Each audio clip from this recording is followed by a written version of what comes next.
Hello, ladies and gentlemen. Today we're going to look at arcs and chords. First of all, we have to define a chord. A chord is a segment with two endpoints, whose endpoints lie on the circle, okay? So if you want to sketch a chord, you need to, first of all, have a circle, all right? So let me put in circle, let's just do circle K, since that's my favorite, okay? All right, so I'll put in a small circle in the sketch area there, and let me get a little smaller than that. Okay, put in a small circle, so I have circle K, all right? And I'm just at random going to pick 2 points on that circle, and it doesn't matter where you put them, okay? I'm gonna put one here, and then I'm gonna connect those 2 points with a line segment, and I now have segment AB that is a chord. So segment AB is a chord of circle K, all right? That's how you can read that information right there. All right, now there's a theorem that says in a circle or congruent circles, two minor arcs are congruent if and only if their corresponding chords are congruent, and that's on page 715 if you need to.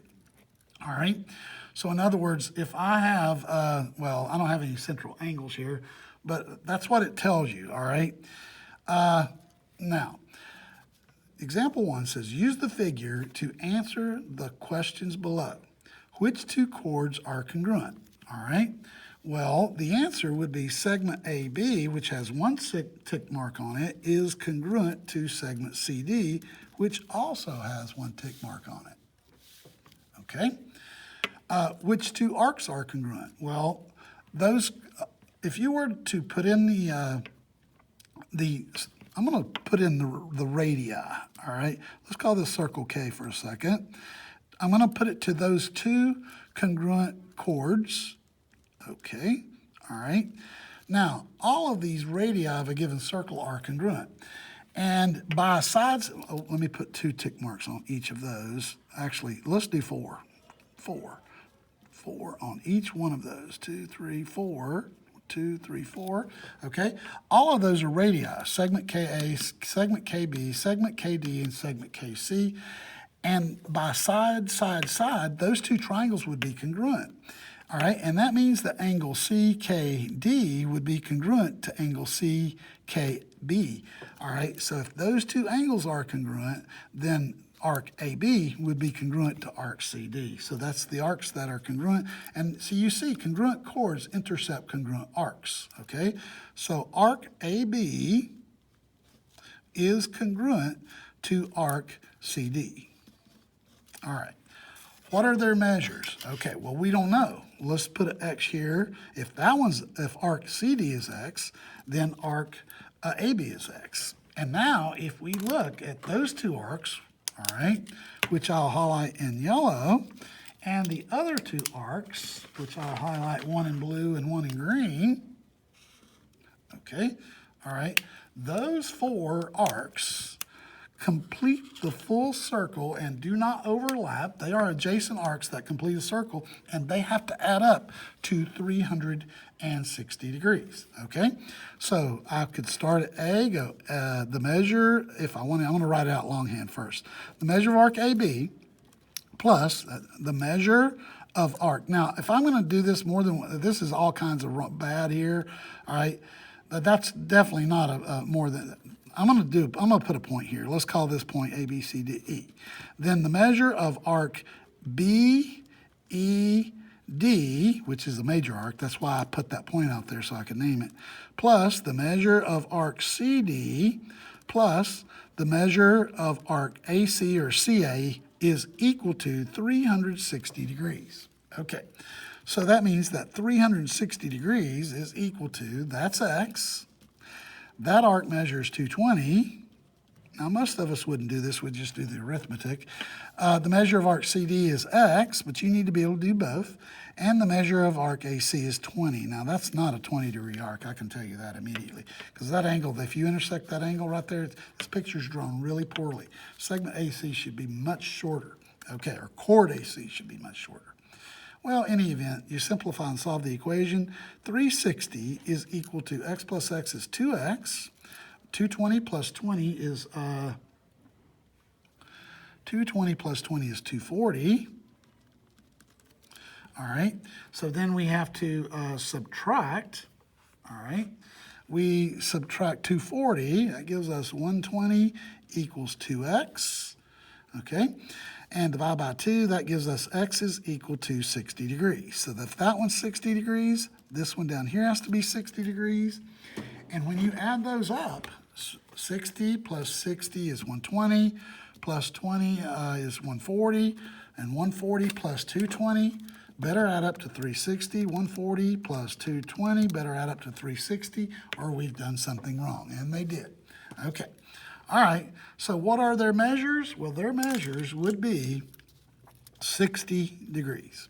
Okay, let's move on. Example number 2 says, if PS is 12, all right, and TR is 15, where's TR? TR is 15. Okay, all right, then find QR.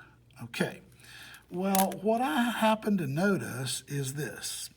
If I were to take this minor arc PT and add this minor arc TS, if those are adjacent arcs, and if I add those two arcs together, I will get the measure of arc PS. All right, and the measure of arc PS would be 50 plus 20, which is 70. And that would be congruent to this arc over here, okay? And that would mean that this chord, line segment RQ, is congruent to line segment PS. All right, so RQ, or QR, equals PS. All right, now it wants us to find the exact value. Well, if PS is 12, then QR is equal to 12. Okay, so there is your simplest version. You can't see that, I'm so sorry. Yes, RQ equals PS, which does equal 12, or if you just want to write QR equals 12, that would be fine. Okay, let's turn the page. On the next page, example 3 says find HI. Okay, HI is X. Well, when I see this problem, I notice that arc HI, arc HG, arc GJ, and arc JI. Let's see if I have a different color here. Yes, I have another color. Okay. I noticed that those are 4 non-overlapping arcs, and they complete a circle. All right, so they have to add up to 360 degrees. Okay, so that's what I'm going to do. I'm going to do X, and I'll go clockwise. X plus 113 plus 91 plus 78 has to equal 360 degrees. Okay, so now I'm going to add 113 plus 91 plus 78, and I get 282. So X plus 282 has to equal 360. So now I just need to subtract 282 from each side, or 282 from 360. When I do, I find that X is equal to 78 degrees. Now, so that's 78 degrees. Oh, now that helps me because I noticed that arc HI is congruent.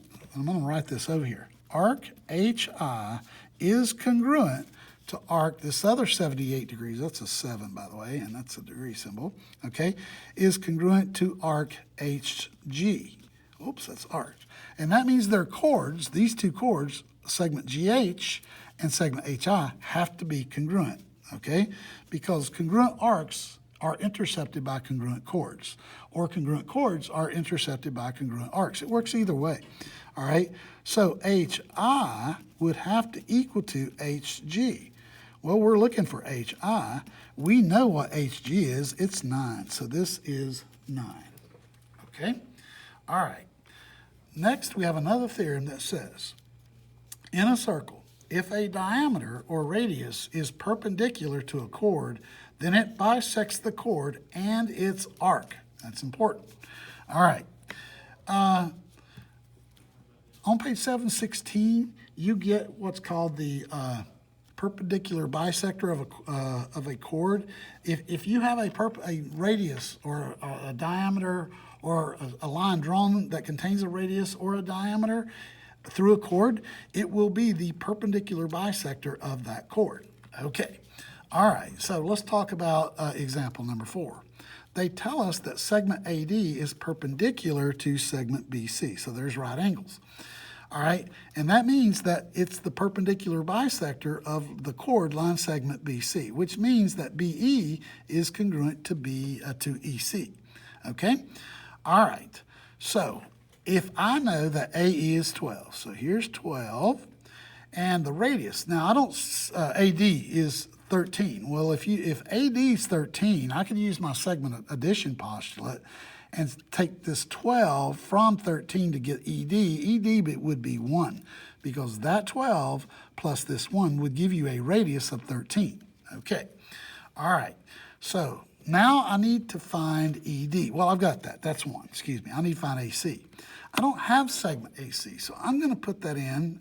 All right, and when I do, I notice that that's a segment from the center of the circle to a point on the circle, which is a radius. And if the radius, line segment AD, is 12, then all radii are 12, which means line segment AC is 12.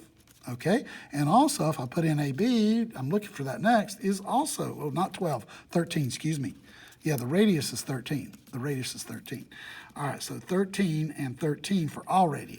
And both line segment AC and line segment AB are radii. All right, EB. Well, I don't have that yet, do I? Okay, but if I put this 13 here or here, either way, and I look at triangle AEC, it's a right triangle, and I've got one leg of 12 and a hypotenuse of 13. That's one of those triples that I ask you to remember, all right? That's the old 5, 12, 13 Pythagorean triple. If you don't remember that, you would have to do like x squared plus 12 squared equals 13 squared and solve it. But I know that EC is 5, and I also know that EB is also 5. So EB is 5, and EC is 5, and now all I need is BC. Well, BC is BE plus EC, which would be 10. And now I've completed example number 4. Okay, all right, let's go down to example number 5. Example number 5 says, if the measure of arc CFB is equal to 220, find the following. Okay, so from C, all right, through F, all right, from C through F over to B. All right, notice that's a major arc. That's more than a semicircle. If that arc is 220 degrees, all right, then it's going to ask us to find all this other information. Well, first thing I would do would be to find its opposing arc by taking 220 and subtracting it from 360. So 360 minus 220 would be 0, 4, 1. So that means we have arc BC is 140 degrees. All right, that's this arc right here, 140 degrees, same as BC or CB, same difference. Okay, all right. Now, we next need the measure of arc angle CAB. So angle C to A to B. Well, that arc intercepts, that angle, that central angle there, intercepts that arc. And the measure of that central angle is the same as the measure of that arc. So that means that that angle, even though it's not drawn correctly, has to be 140 degrees. And yes, it's not drawn as an obtuse angle. This is all kinds of poor math. This should have been a much larger arc measure, excuse me. All right, but we have to go with what information is given to us. Next, we are asked to find the measure of angle B. Oh, we did C. No, hold on. Okay, CAB. Okay, now we're trying to find BAD. Oh, yeah, we can do that. Well, this is the this thing right here was the perpendicular is going to bisect this right here, and triangle AEB will be congruent to triangle EC, and that means that angle right there will be congruent to that one. So what this radius does to that central angle is bisect it, and if you bisect a 140-degree angle, half of that would be 70 degrees. So each of these little angles right here would be 70 degrees. All right, now it wants us to find the measure of arc CD. That's this one. That's going to be the same as its central angle, all right, which is 70 degrees. Let's turn the page. Example 6 says, in circle A, SQ is 12, AT is 8. So that's 8. Now, that diameter is perpendicular to the chord line segment SQ. That means that ST is congruent to TQ, all right? And if SQ is 12, half of that is 6, so this is 6 and that's 6, so that it adds up to SQ being 12. And if I look at triangle STA, that's a right triangle, and I know a triple of 6, 8, oh, wait a minute, might not know the triple. It's 2 times 3 to get 6, and 2 times 4 to get 8. Oh, that's the second multiple of the 3, 4, 5. So 2 times 5 would be 10. All right. So that means that AR, oh, wait a minute, hold on. AR is the radius. It's going to be the congruence. Yes, segment AR is a radius. It is congruent to segment SA, all right, which means if I know segment SA is 10, so AR is equal to SA. I know SA is 10, so I know AR is 10. Okay? All right. Let's move down to example number 7. In example number 7, we have a chord, line segment AB, and a radius drawn perpendicular to that chord. Well, that means that AD, segment AD, is congruent to segment DB, all right? And it also means that, let's see, what do we look for? AD? Oh, well, we're looking for AD. All right, well, what we're going to have to do is use some of our special right triangles, because I see a 60 degree there. That means this is a 30. And if the hypotenuse is 6, line segment AC is the hypotenuse of right triangle ACD, that short leg, which is opposite that 30, is half of that. So that short leg is 3. That long segment is 3 times the square root of 3. So 3 times the square root of 3 and 3 times the square root of 3 for DB. So AD is 3 times the square root of 3. Now, if you want to approximate that, you could. 3 times the square root of 3 is approximately 5.20. Okay, so that's approximately 5.20. CD is 3. We found that already. All right, and now it wants us to find the measure of arc AB. So the shortest distance, because it's a minor arc, from A to B would be that arc right there. That arc is intercepted by that central angle. So if I could find that central angle, angle ACB, then I could get the measure of that angle would be the same as the measure of arc AB. All right, and I can do that because this is the bisector. That means this angle right here is congruent to that one. And if I take 60 plus this 60, those would add up to 120 degrees. All right, another theorem. There are a lot of things to learn about a circle. It says, in a circle or congruent circles, 2 chords are congruent if and only if they are equidistant from the center. Okay. All right, and it works both ways since you have a biconditional if and only if. In other words, if you know 2 chords are equidistant from the center, then they're going to be congruent, and their intercepted arcs are going to be congruent. All right, so this wants us to find x first, all right? Well, when I look at that, I can see that this radius right here is perpendicular to line segment AB, which is a chord, and that means it's the perpendicular bisector of that chord, which means that if I name that point E, segment AE is congruent to segment EB, all right? And if that's true, and AE is 8, then X would be 8, all right? And now, the fact that this distance right here is the same as this distance right there means that line segment AB and line segment CD, which are both chords that are equally distant from the center, they would have to be congruent. So if I'm looking for y is the length of the whole thing. That would give me this 8 plus that 8, which would be 16. All right, let's go to example number 9. In example number 9, it says, in circle O, FL is 3, so this segment is 3, GO is 5, and OP is 4. O to P is 4. All right, it wants us to find HJ. Okay, I'm going to highlight HJ. Where is H? We're looking for the length of that chord. Okay, all right. Well, I know that this radius line, I'm going to extend line segment OL to be a radius. I know that we'll call it radius OX. Radius OX is perpendicular to line segment FG, which is a chord. It's the perpendicular bisector, all right? And that means that FL is congruent to LG. And if FL is 3, then LG is 3. And now I'm looking at triangle GLO. It's a right triangle with one leg of 3 and a hypotenuse of 5.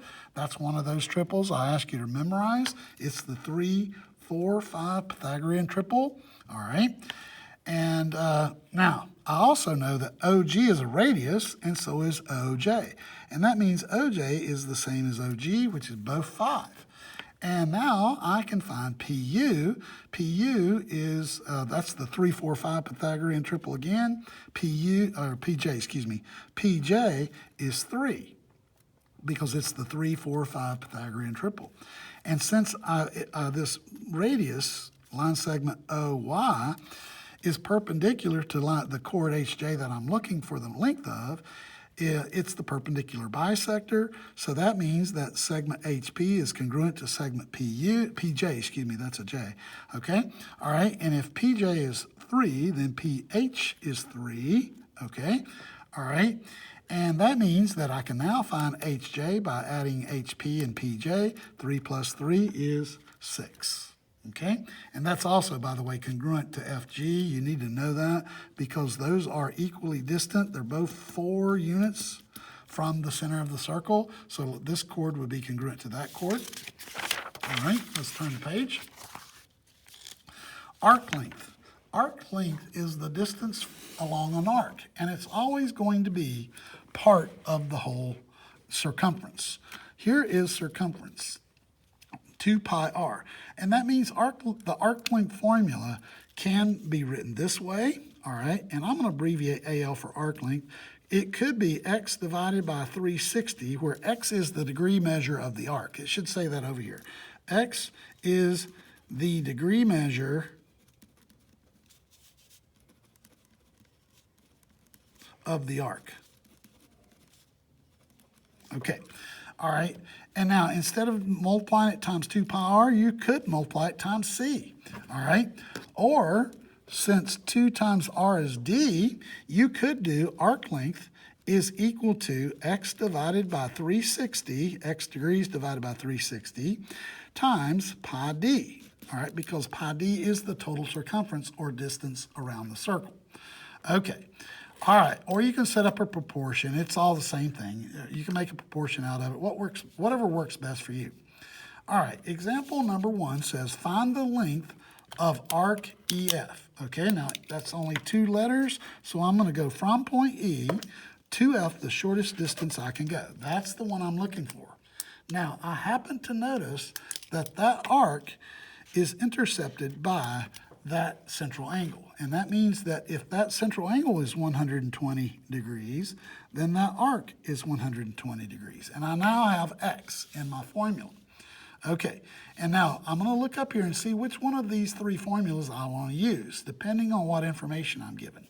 I'm given this 6. Well, that's a radius. So I'm going to use arc length, is the one that has the radius in it, is equal to x divided by 360 times 2 pi r. That's the formula that I'm going to use. Okay, well, I've got x. That's this arc length right here, or arc measure, excuse me. So the arc length is 120 degrees divided by 360 degrees times 2 pi times the radius, which is 6, all right? And by the way, 120 divided by 360 is the common fraction 1/3, so I'm going to go ahead and it simplifies to 1/3. And 2 times 6 is 12, so the whole circumference is 12 pi. All right, and 1/3 times 12, or 1/3 of 12, is 4. So this arc length is equal to 4 pi. Now that's the exact answer for that arc length, okay? All right, so let's write that down. And it really, what it wants is the length of the arc length of this arc right here, which is 4 pi. And they did not give me units, so what I'm going to do is I'm just going to write units. All right, and now I will approximate that because you need to be able to have exact answers, which is what 4 pi is, and a decimal approximation. So we'll do 4 second caret to get the pi, and we'll approximate that to the nearest hundredth since it didn't tell us what to approximate to. That would be 12.57 units. And here are your exact answer for pi units and its decimal approximation to the nearest hundredth. Okay, let's go to example number 2 at the bottom of the page here. All right, in example number 2, it asks you to find the length of arc LM. Well, that's this small minor arc from L, the shortest distance I can go. All right, and the first thing I notice when I look down at that, I notice I don't know its arc measure, and I don't know the central angle that intercepts its measure either. But I do know the measure of this arc over here, this major arc, okay, is 300. And I also notice that both of those two arcs do not overlap, they are adjacent, and they complete a full circle, which means their measures have to add up to 360. So if I did x for the measure of that arc LM, x plus 300 would equal 360, which means that x would be equal to 60 because you subtract 300 from each side. So x is 60 degrees, okay? Now, what do I know? Do I know the radius or the diameter or the circumference? Well, I know 3. That's a radius. So the arc length formula that has the radius is x divided by 360 times 2 pi r. So arc length would be x is the arc length of the arc measure, degree measure of the arc, 60 divided by, and that's 60 degrees, divided by 360 degrees, times 2 times pi times your radius, which is 3. All right. So now, the arc length would be equal to 60 over 360. That numerator and that denominator have a common factor of 60. 60 goes 1 time here, and 60 goes 6 times down below. So this is going to be 1/6 of the whole circumference is what's going to happen. And the whole circumference is 2 times 3, which is 6, times pi, which is 6 pi. All right. And now, when I divide, I get an arc length that is pi, and they didn't give me units, so I'm just going to write pi units. And now I'm going to approximate that. That would be 3.14, I believe. Let's double check. 1415, maybe it's okay. Nope, 3.14, excuse me. 3.14 units long. All right, so there's both your exact and your decimal approximation. Turn the page. All right, next we're going to do inscribed angles. All right, an inscribed angle is formed by 2 chords with a common endpoint. Okay, so I'm going to start with circle. All right, and I'm going to call it circle K.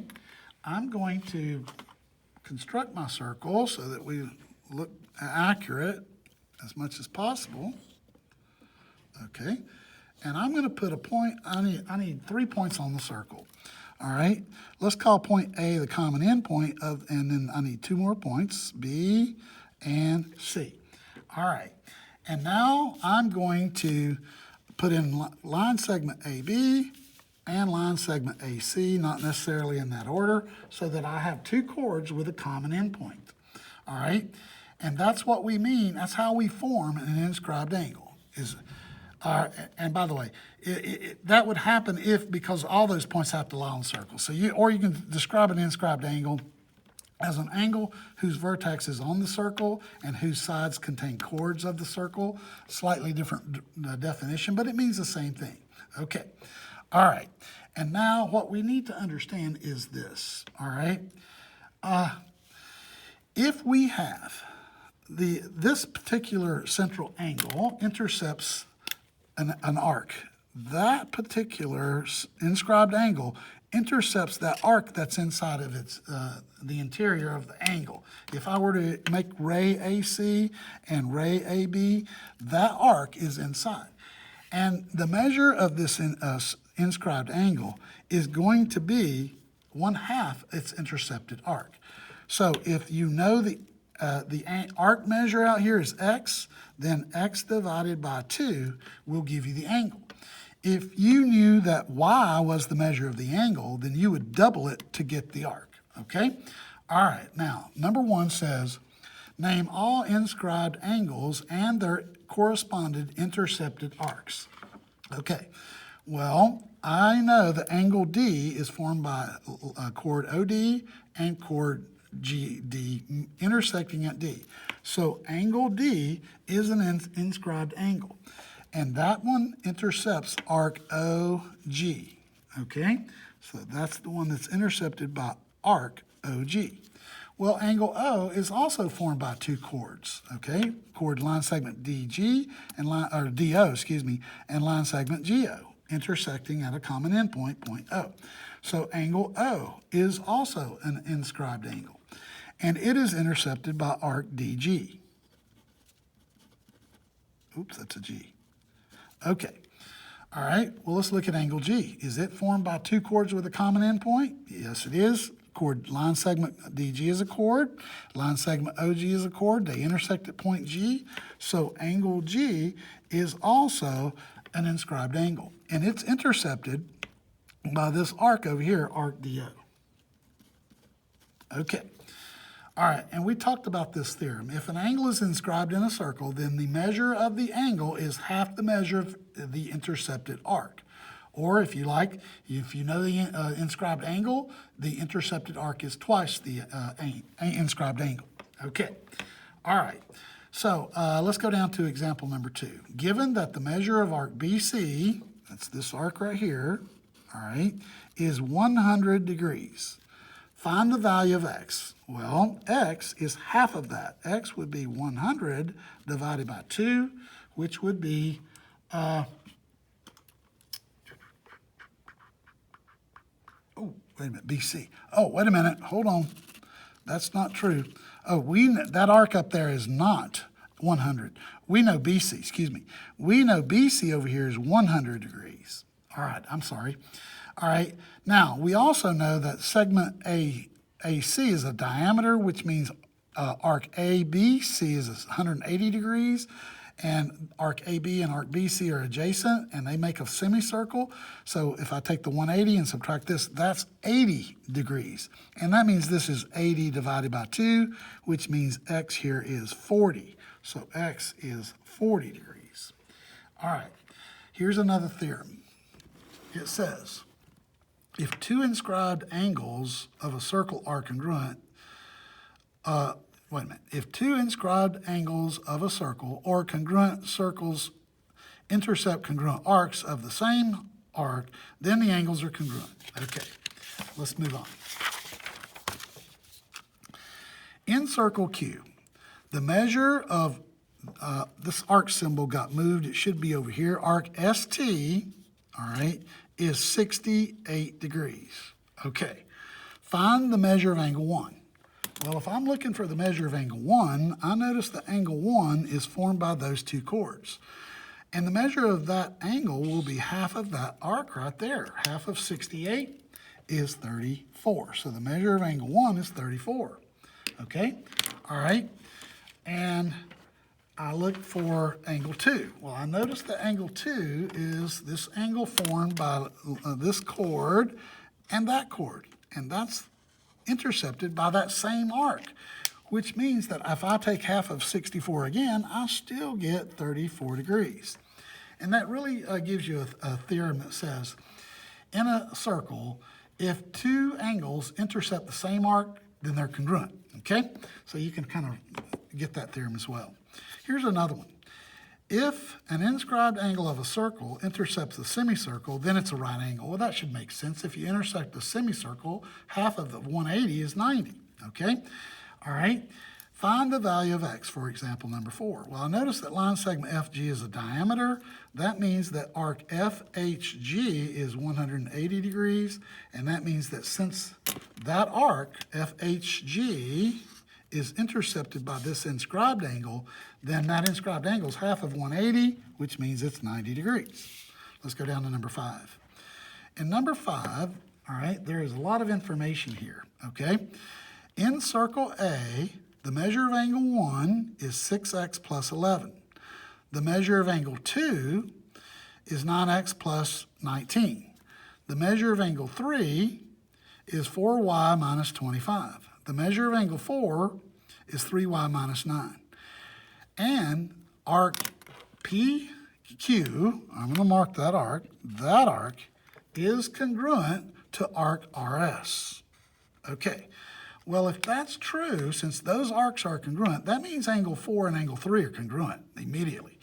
All right, so the angle 4 is congruent to these two, and that means these two expressions have to be equal. So I would immediately write 4y minus 25 equals 3y minus 9. Subtract 3y from each side gives you y on the left.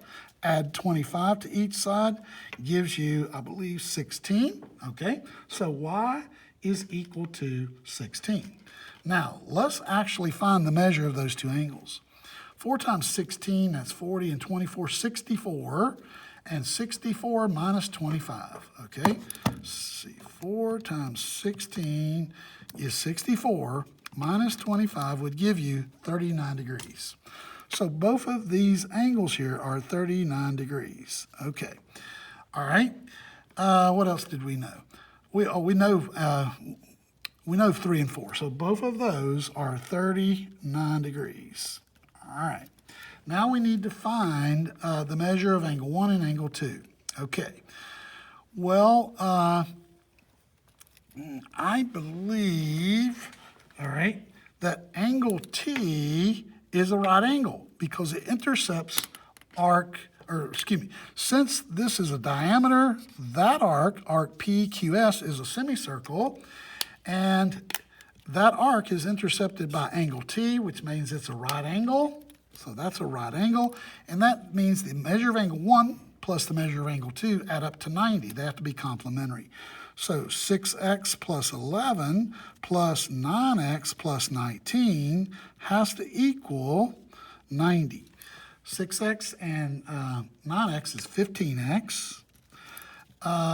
20 plus another 10 is 30 equals 90. Subtract 30 gives you 15x is equal to 60. Divide each side by 15. X would be 4. Now, it doesn't want us to find x. It wants us to find the measure of these two angles. So let's do 6 times 4 is 24. 24 plus 10 is 34, plus 1 is 35. So the measure of angle 1 is 35 degrees. All right, now let's go find the measure of angle 2. 9 times 4 is 36. 36 plus 19, that's like adding 20, be 56 minus 1, be 55. Oh, wait a minute, did I do that right? 9 times 4 is 36. Oh, wait a minute, 36 plus 19, I think I'm getting in a hurry. 55, excuse me, okay? All right, these two better add up to 90. All right, there we go. Okay, turn the page. If a quadrilateral is inscribed in a circle, then its opposite angles are supplementary. So angle R and angle T are supplementary. Angle S and angle Q are supplementary because quadrilateral QRST, since points Q, R, S, and T lie on circle C, is inscribed in that circle. All right, so if we know the measure of angle T is 95, I'm going to subtract that from 180 immediately and get the measure of angle R. I don't know if I'm looking for it or not. If I am, I've got it. If I don't, it's okay. I also know the measure of angle S is 100. S and Q are supplementary. They add up to 180, so I'm going to subtract this from 180, and that makes that 80. So I now have all four angles. The measure of angle Q is 80 degrees. The measure of angle R is 85 degrees. Those angle measures better add up to 360 because that's a quadrilateral. If I just start with 95 and go clockwise, plus 80, plus 85, plus 100, they should add up to 360. And if they don't, I know I've done something wrong, and they do. Okay, let's go down to number 7. In number 7, I notice that we have a 90-degree angle here. That means this arc XY, is also 90 degrees. And I notice next that this angle formed by the two chords with a line segment XZ and line segment YZ is an inscribed angle, and that will be half of its intercepted arc, all right, which would be half of 90 is 45 degrees. So the value, or the measure, it should say, find the measure of the inscribed angle. The measure of angle XZY is 45 degrees. And that's the only inscribed angle you have there because you don't have any other chords at all, okay? All right, find the value of X. Well, when I'm looking at that picture, I see that I have an inscribed angle formed by two chords with a common segment, endpoint, excuse me. I'm gonna go ahead and name it if that's all right with you. All right, I know the angle ACB is an inscribed angle. It's going to be half of its intercepted arc out here. So that half of 120 is 60. So 3x minus 3 is equal to 60. So then I add 3 to each side. I get 3x is equal to 63. I divide each side by 3. I get x is 21, and I'm finished. Okay? And I think we're done for the day. Now, if you have any questions, please let me know. Call me, show up in a Google Meet, or email me, whatever you need to do. Thank you. Have a good day. Bye.